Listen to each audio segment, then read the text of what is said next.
Good afternoon, everybody. Thank you for joining us today. I'm delighted to welcome you all to the webinar launch of our second report in the What Workers Want Insight series. After a month of constant sunshine, I've managed to find a room with no air condition, unfortunately, so apologies in advance if there's any loud cars or shouting builders. Before we start, just let you know that you can submit any questions via the box in the bottom right-hand corner of your screen. If I can, I'll try and answer those in the presentation as we go along if there's a logical alignment, but most if any questions I'll pick up at the end of the presentation. At the end of the presentation also your feedback form will pop-up box will appear. The idea for the What Workers Want reports actually came from a feedback form, so please, it would be appreciated if you could just take a couple of minutes at the end to fill one of those in. I will also say up front that this presentation is centred around a detailed survey result, so it's not shy of a statistic or two. With that in mind, I'll endeavour to bring real-life examples into certain areas, but please do have some questions for me at the end. Right. So, by way of introduction, my name is James Sykes. I'm the Commercial Director for Hayes Northwest across all of our specialisms, and I've been quite fortunate. I've been to all of the local launch events we've had for this year's What Workers Want, and I've been able to discuss the findings with our client partners, so I will try and share some of those real-life anecdotes as I go through the slides with you all. Before we start with the main presentation, just to remind you that you can share your feedback and engage in conversation with us on social media. Simply follow us on Twitter @HayesNews or connect with us on Facebook or LinkedIn using the hashtag WhatWorkersWant. Right, so on to the report. Our intention is that the findings will help you to better understand the specific strengths and weaknesses of your organisation's applicant journey and also to identify where you're at risk of losing talent. We carried out an extensive survey in February 2018 this year, which received over 14,500 responses from across the UK. The survey was completed by professional candidates from a variety of sectors and organisations across the public, private sectors and clients as well, and over 2,000 of those respondents for the whole survey actually came from the North West, so it is a very representative view of the local market as well. Our report specifically focuses on what it is about the applicant experience that attracts or detracts somebody from applying to or accepting a role across the 4 key stages of search, apply, decide and join. So that search phase, that's the stage that explores the role of brand awareness and employer value proposition, the applicant job search preferences, the information that's even included in job adverts, and the ease of finding information about you as a prospective employer. The apply stage is focused on an applicant's experiences when actually applying for the job itself, the application method, the input requirements, the time this actually takes, and the feedback and communication that they receive after putting their application in. The decide stage would look at the structure and experience at the interview, the screening process that they go through, the actual interaction with the hiring organisation and their staff, any feedback that's given, and the compliance process up to the offer itself.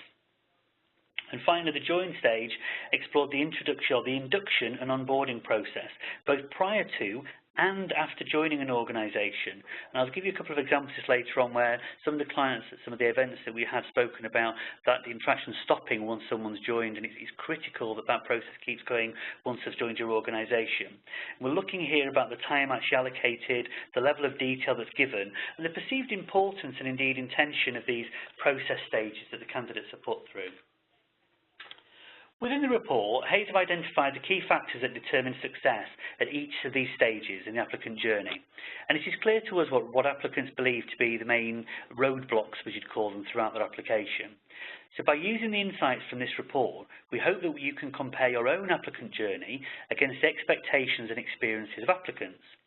By supporting you to identify points of weakness in your current journey, evolving those elements, but then focusing on your attraction strategies and future investment where we can clearly see it matters most to applicants, we really hope that it gives engaged employers like yourselves a competitive advantage in the war for talent.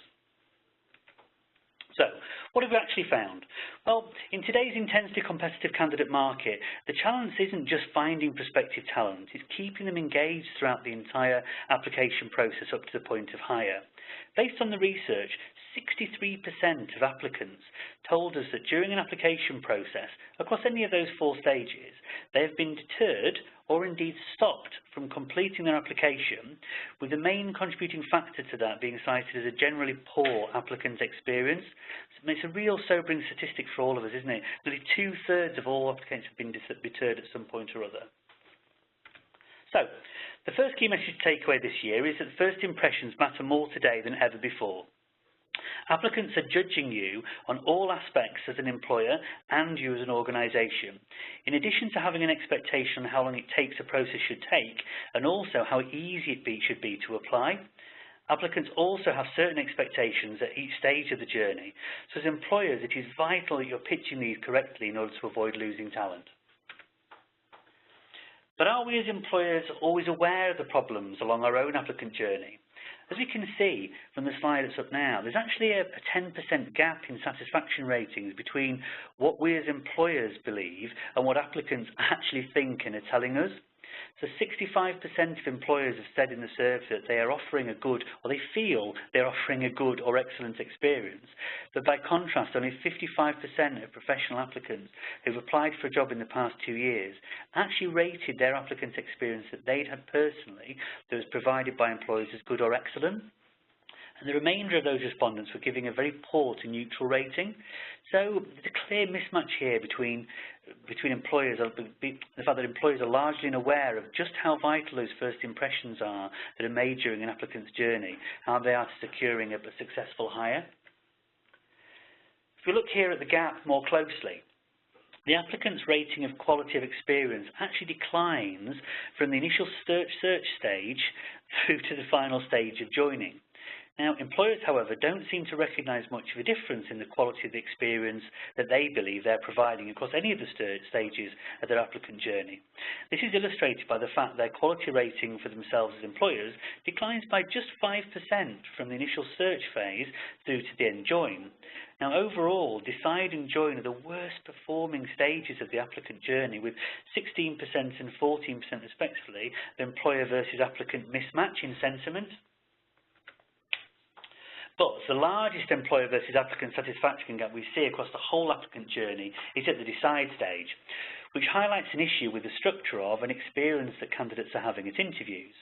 Now, employers and applicants are at odds in their assessment of the decide stage. Just 49% of applicants rate their experiences at this stage as good or even better, versus 65% of employers. That's quite a large 16% discrepancy. But of more concern is that 84% of applicants told us in the survey that actually had a negative experience during an interview. I think from some of the events that we've held so far, the feedback from the HR professionals and others that attended very much mirrored this fact. And I think this last-minute withdrawal before a start date was causing chaos with a lot of employers, I think, in terms of managing that onboarding type process, which we'll come on to talk a bit about later on. So, unprepared interviews at 39% and a lack of interview structure at 38% are the main reasons why applicants are being deterred at that interview stage. And I think it's that poor communication to applicants regarding the process or the format of the interview itself also being a main contributor to applicant dissatisfaction. So once again, with the Lancashire event that we held, one of the HR professionals there said that the last 2 offers that they'd made within their roles hadn't actually started. And when she actually prompted and came to the interviewers to get their analysis on the situation, the interviewer had actually said they were quite unsure of what structure to follow, but were a bit scared and shy of asking for help. And this had meant that the actual interview process itself had been let down, so it's so critical that we get that interview stage right. Unfortunately, poor experiences don't just end once an applicant starts a new job, which is very much impacting on the retention of new starters. So almost half of professionals say they have left at least one job in the first year of joining because it did not match the expectations that had been formed during the application interview process. This is the way the role's actually been sold, obviously sold to a level that they wanted the job. When they actually came and started the job, it didn't actually transpire to be like that. So what expectations were not actually met? Well, around a quarter of the people felt that salary and benefits were oversold. I suppose maybe not a massive shock to hear that. But more worryingly, over 40% of people left due to the cultural fit, and specifically the fact that the personal development and training was not as had been outlined and promised during that interview and assessment process. So over 40% of people also stated they believed the content of the job advert itself was misleading. We were working with a very well-known global employer brand in a Manchester marketplace who promoted the European focus of their business in an advert that was going out for a finance business partner, despite the fact that the actual specific role was only looking over UK operations. Now, they had 3 candidates leave that job within the first 12 months before they approached Hayes to support on it, and we were able to identify the issue immediately because of the way that the advert was misleading and the type of candidates they were attracting, albeit very strong, were just not wanting that sort of a role. So it's really critical to find that side of things. We've also worked with, when we're talking at one of the events, with a Catholic organisation that were very much promoting themselves as a Catholic organisation to recruit for a surveyor, but missing out on the key attraction of the skill set they needed to bring in. And once again, by working with some of our specialist consultants within that marketplace, they went to market slightly differently, but projecting the same values that they wanted from an individual, and were able to get a good shortlist through that they were happy with and eventually appointed. So it's really key that we get the advertising right on that side. So, what do workers actually want from an application journey? Well, they want employers to be transparent and authentic. They want an efficient process with personalised communication and functionality at each stage of the process, and they also want to feel welcomed. So let's take a look at each of these points in a bit more detail. Today's applicants expect to be able to find out almost everything about an employer before they join. It's certainly very, very different to how it was when I was looking for roles. And half of all professionals have told us they wouldn't actually even consider applying or putting themselves forward for a job if they can't find out all the information they want to know about a business before they actually submit an application. Obviously, in the modern age of the internet, etc., they can access this side. So it's really important that all those positive messages, or managing the negative messages you're really doing out in the marketplace. 82% of applicants, as you can see, want to see how an employer will invest in the personal development of staff.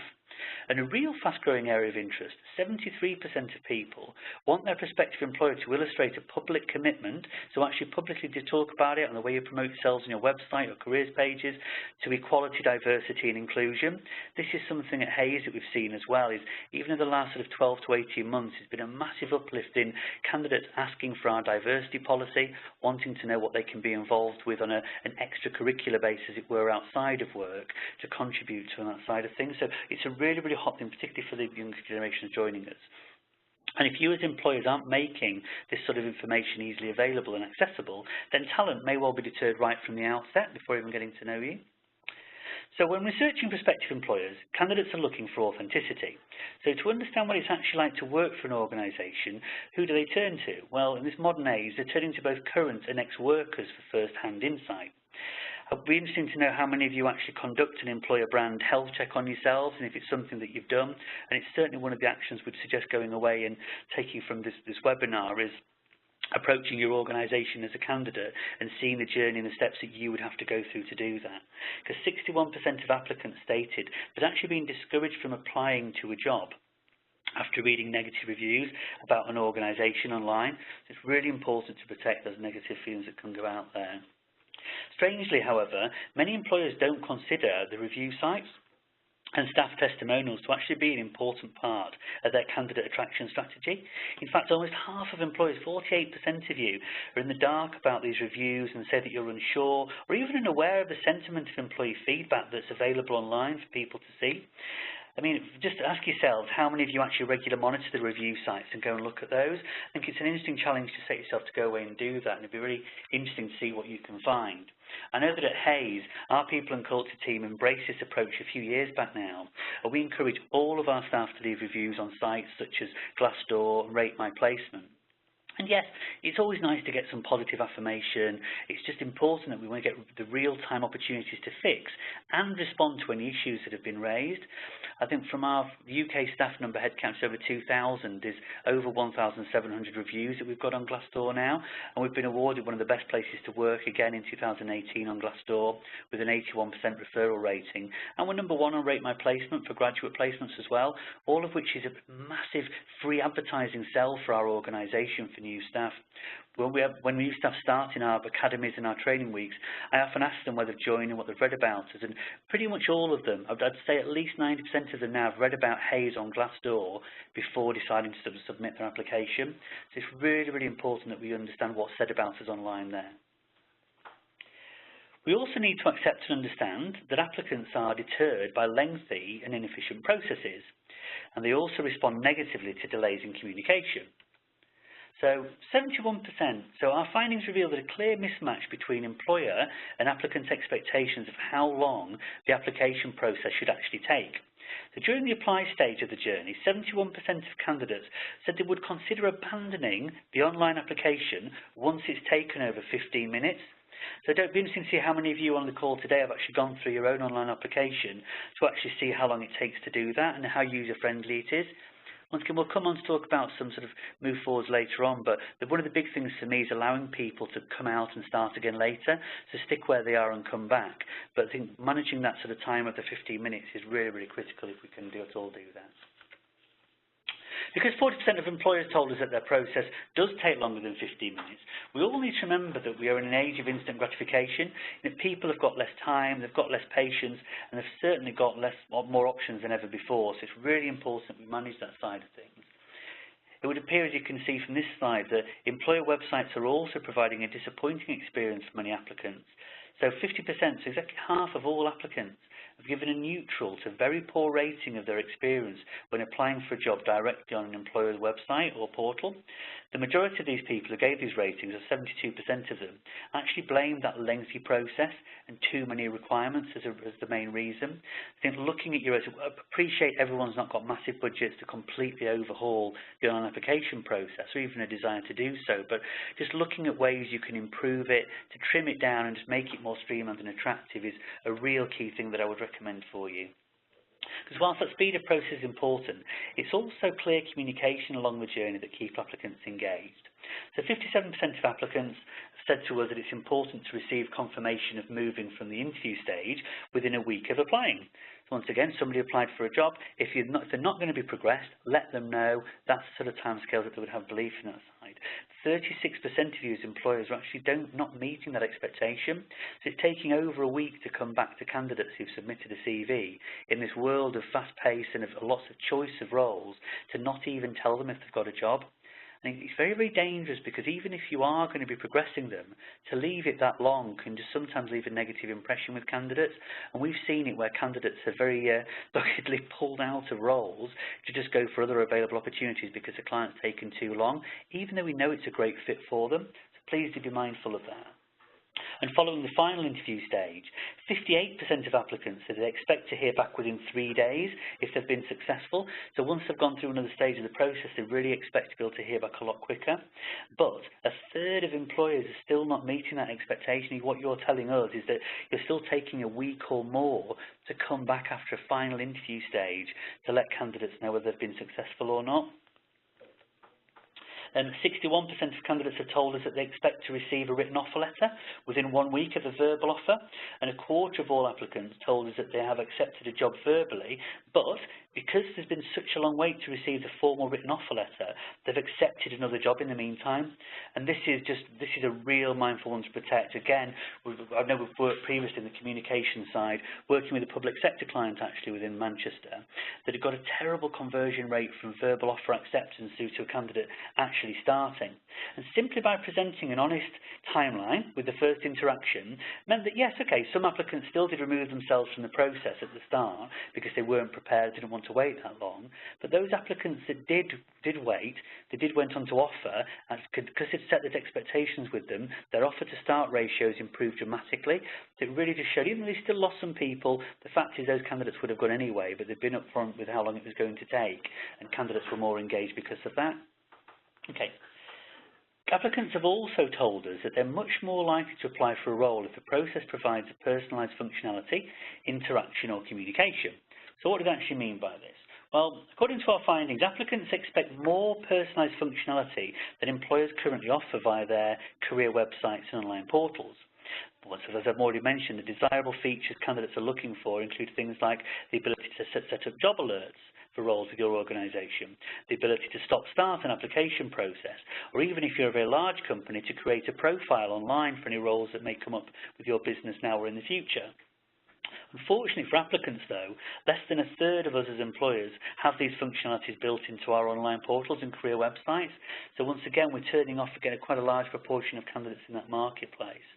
And what's more, over 40% of employers have told us that they actually know their career sites provide a neutral to very poor experience to candidates. and yet they're still not sorted it out. Now, once again, I know there's budgetary constraints here, but there are some quite key things that we need to do. You know, over half of clients are saying they still are not investing in their career functionality as part of their candidate attraction for the year ahead. For me, I know budgets are obviously restrained, but for me the big one there is to ensure that your site is mobile enabled. Well over half of all our applicants now, and I know from speaking to some of our strong client partners as well, the applications that come through mobile enabled devices is absolutely critical. You may be lucky, your website may have the functionality that it works quite well on mobile, but if it doesn't, that to me is the big thing I'd recommend to you, to make sure you've got mobile enabled on your applicant portal side. Right. Anyway, despite applicants' expectations of a simple and streamlined online application process, our research shows that applicants still want the option for personal interaction as part of the process. So over 2/3 of applicants stated that it's important for them to have a contact person who can provide status updates on their individual application during that apply stage. Now, I know when we're moving into this world of online and digital, we want everything to be controlled online, and a lot of candidates and applicants do like to work that way, but I think it's giving them the option to do that. So if they do, particularly if they're a very in-demand skill set and they've got choice, if other clients' employers are making it a lot easier for them to submit their application or to get in front of them for an interview, they will withdraw themselves from your company because of that. So it's really important to give that option there and have it there for them to at least have the choice to do that should they wish. 77% said this is also important during the decide stage, but 89% said that when you get to that join stage, this is when it becomes absolutely critical and it's important to progress in their application. So if you're not, when you're getting to that stage of join and making verbal offers or final interviews, that's when you've really got to open up a verbal communications with those candidates. Indeed, the absence of such a contact person can actually have a negative impact on the process overall. So, for example, of those applicants who said they've had a bad experience with their employer's career website, 29%, so nearly a third of them, attributed this to not having a contact person available during the application. This is probably we have that slide. And personally, I found this is a really interesting social point that in an increasingly digital and automated world, when it comes to applying for a job, the desire to actually have human contact is still vital to people. So, I suppose thank goodness for that to a certain extent. It's a positive thing, it's a positive message. Employer feedback is also highly valued, but sadly not always provided. Over 3/4 of applicants said that employers are not good at giving feedback after their application had been rejected, but more worryingly, 66% of applicants told us that employers did not provide sufficient feedback following an interview. You know, applicants need to hear it, and I think the one message I always give to my clients is that regardless of the outcome, go back and send that message positively, because the person who works in a certain market, whether they're a solicitor, whether they're a finance business partner in HR, if they're not happy why they've not got that role, they're going away and engaging with their colleagues and contemporaries who may well be right for that role. They're presenting a negative impression of your business. So it's absolutely critical that we manage the negative feedback, I suppose, or the feedbacks where they've not been successful. Sometimes that's almost more important. And finally, the human element is also important. Applicants told us they're judging all aspects of the journey, and an unwelcoming first impression can prove very detrimental. From the way they're greeted at reception in your offices to experiencing the actual office environment and seeing where it's relevant for them going to be working, applicants are assessing all of their personal interactions with a potential employer. So if the initial first impressions are negative or unwelcoming, employers do run the risk on losing out on talent. One of the people we were fortunate to have do a joint presentation with us at one of the events, the HR manager for Bruntwood, and they were doing their interviews with candidates off-site, they were doing them in cafes, forgetting to take money for coffees, and not using these fantastic premises and buildings that they had to impress the candidates where they would be working. So similarly, we had a business that were doing all their recruitment at a lovely, glamorous head office, but the actual roles were based on a porter cabin at site. And the reverse of that as well. Make sure the individuals are able to see and experiencing the environment they're going to be working within. Yes, some people will rule themselves out, but those that you actually want to recruit who are going to succeed, they're the ones who will actually stay because of that. I think to me it falls back to that sort of Maslow's hierarchy of needs, doesn't it, and the belonging phase within that.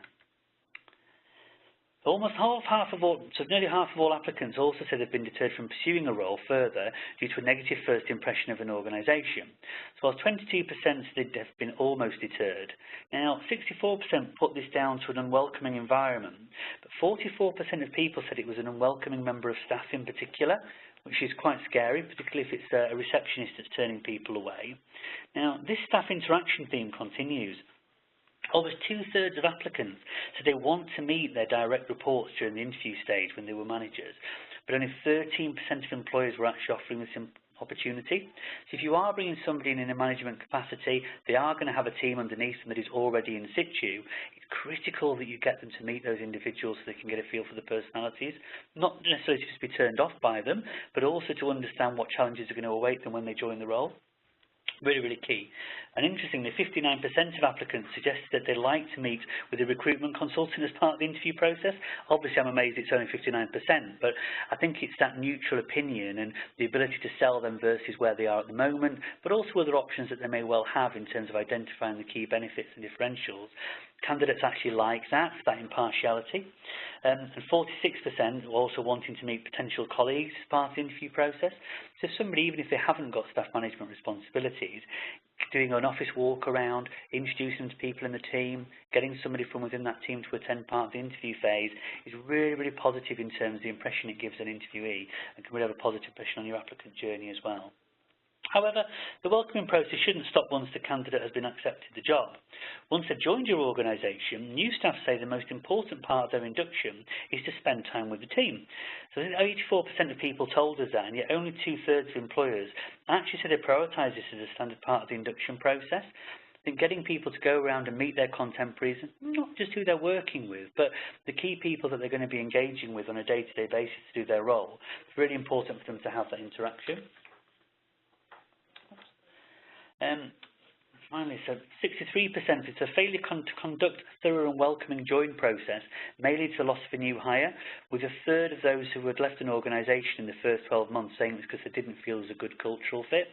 So getting this right is so important when you consider that 63% of candidates said it's the single most important consideration.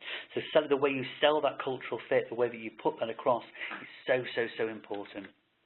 So, to sum up, a good applicant journey is a critical part of your attraction strategy. Our research has identified that the most common roadblocks that you're going to come across are as follows. Meeting with unprepared interviewers. So nearly half of applicants have been deterred at some point due to the lack of preparation by the interviewer. Negative employee reviews. And nearly 2/3 of candidates have been discouraged from applying to an organisation because they've seen negative reviews online from previous or incumbent employees. Nearly half, 45% of applicants, if it takes longer than 15 minutes, they'll be deterred from completing your application process. So put those controls in there to try and control that. And also the receptionists and staff generally giving a negative first impression. Nearly half again of all candidates have been deterred from a role due to a poor first impression, with 44% stating this is because the receptionist or the first staff that came to greet them was very unwelcoming. So make sure you greet them with a smile when they're coming in the office and presenting that to flow forward. So, in terms of our recommendations, number 1, speed up your process. Review how long it takes to complete each stage of the applicant journey, particularly those online elements, and how long did it take to do it. You go on yourself, get a colleague to go on and do it as a neutral person just to see how they would flow through that. Are they all necessary? Can you remove some stages? If you haven't got budget to totally change it, which is understandable, you may be able to just streamline or remove certain elements which you can do at different stages. And also, hiring managers and HR teams should work better together to produce a standard protocol for interviews.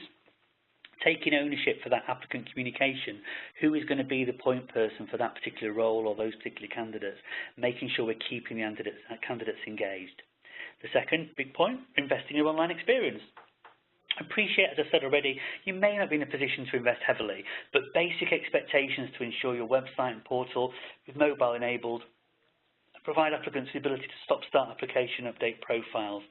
It's still very, really basic, but Hays can support you based on the size of your organisation. But if we're working with you, or certainly you're a partner of ours, we can give you added value support. We've developed EVP propositions and done some work with our clients previously. It's something we can do and support. Speak to your consultant about that.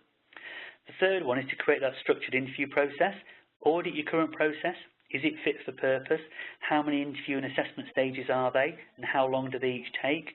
Once again, if you want to know what's relevant for a particular marketplace, speak to your relevant Hays expert on the expectations that individual candidates have.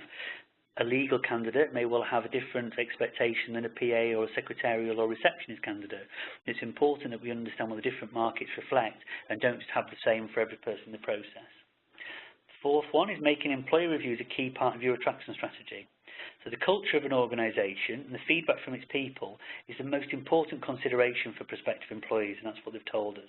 So leverage those insights from employee reviews, build them into your EVP, make sure you're encouraging people to provide reviews, and if there are negative things on there, tackle them in a nice way and do something to address them so that prospective employees can see that you've been addressing that and care about that side.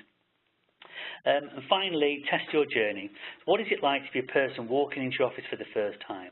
What do people find when they search on your organisation in the Google? I mean, we've worked with a couple of partners and we've gone out to meet them in presentations, and one of them, all it talked about was them going bankrupt, which they were able to explain to us because of something that's happening in America, but this is what candidates were going to be seeing. The most common one as well is about takeover rumours, etc., etc. Be aware of what candidates see when they just look for you as a raw name, and make sure you can tackle that sort of negative commentary and how you put it across. I know it's difficult. You know how difficult it is to apply for a job on your website. That's the key, is that we're looking at how to get around those things.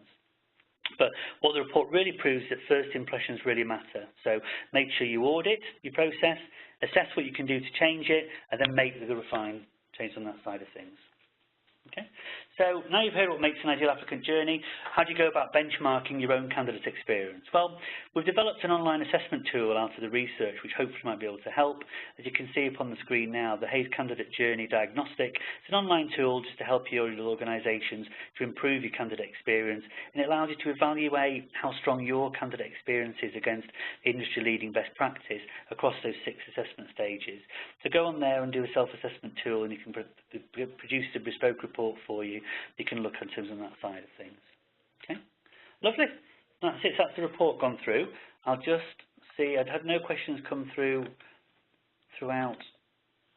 So if anybody's got any questions that they'd like to submit via the panel at the bottom right, I'm more than happy to answer those for. Oh, had someone's right.